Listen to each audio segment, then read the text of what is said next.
Okay, Jake, we are going to think about the letter M. This is an M. Can you say that? M. And this is an M. Your turn?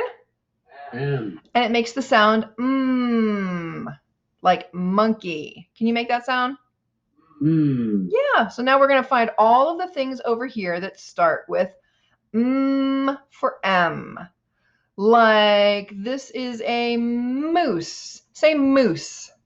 Moose. Does moose start like monkey?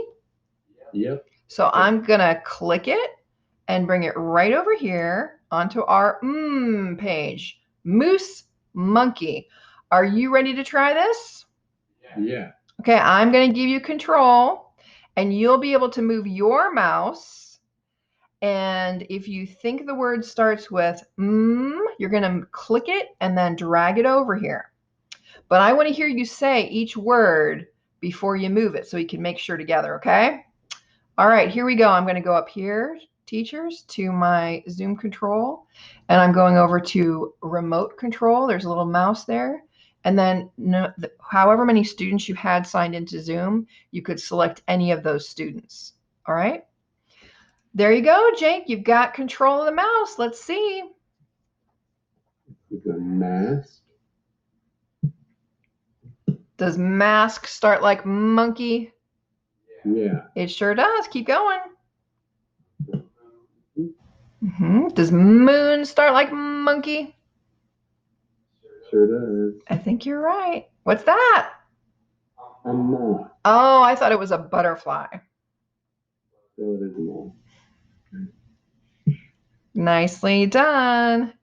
Now, when we're done with this, right, I can, oh, good job. Okay, Jake, wait 1 second. Now, if I click my screen, I can get control back and then I can abort control, okay?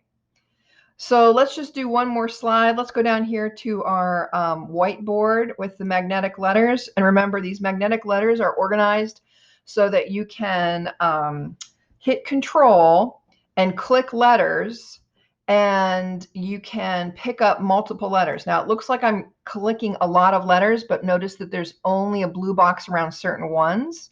So I'm getting the C, A, the T, and I'm going to pull a P for this example. I'm going to right click and copy those. Then I'm going to come to my whiteboard and paste them in.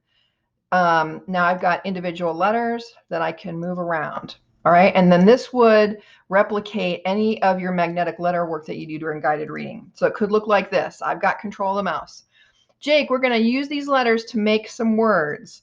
The first word I want you to make down here, and you're going to use your mouse to move these letters. The first word I want to make is cat. Can you say cat? Cat. All right, let's count the sounds in cat. Show me your hand up in the window there. We're going to do cat. Show me the sounds on your fingers like this. K-A-T. You do it. So we've got phoneme isolation now. Show me how to make cat with 3 letters. And I'm just going to go up here to my remote. I'm going to select the student. All right, Jake, show me cat.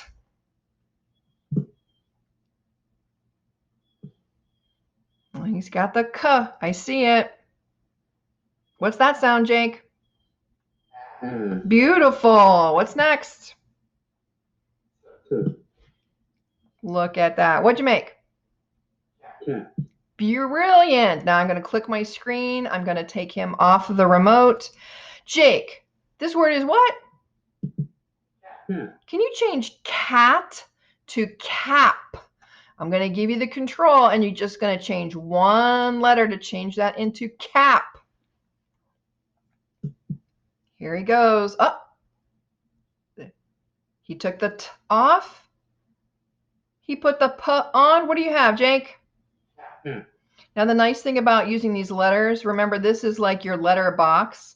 And even if you're working on this, you see I have multiple B's, so you're not going to run out of B's.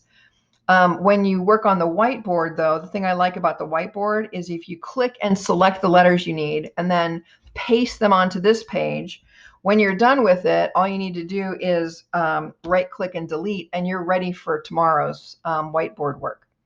So this is how I would share these movable tiles in all of these parts of the guided reading lesson with a student. It involves on Zoom sharing control of your mouse. And then to get control back, you have to have the student not move their mouse. This is a little trust exercise. So they take their hands off their mouse, and then you hit anywhere on here, and that gives you back control. All right, that's how I would use these guided reading slides. Just a little direction at this point. I have gotten the PreA guided reading lesson. And in the next couple of weeks, my students and I in elementary literacy methods will be creating the slides for the emergent and early guided reading. So this would take you guided reading through level L. Thanks. Thanks, Jake. Mm-hmm. Stop sharing. Stop sharing.